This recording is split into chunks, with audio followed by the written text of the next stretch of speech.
они смотрят на меня. Они на меня все смотрят, это страшно. Ай, страшилище такая.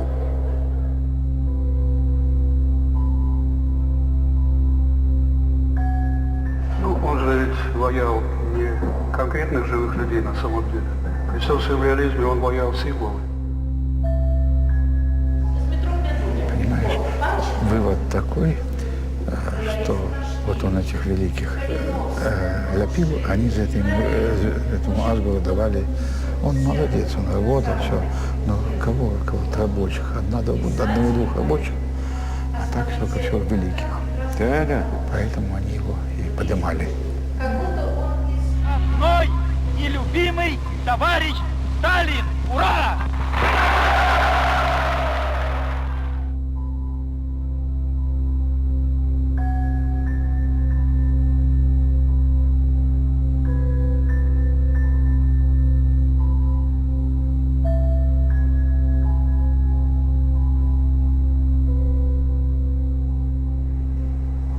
Тут вообще очень такой весь Сталинский.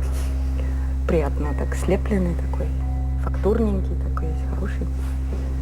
Кристина, Каждым объемчиком полюбовался, но влюбиться в Сталина. не Сталина, я думаю, в Асгура не влюбится.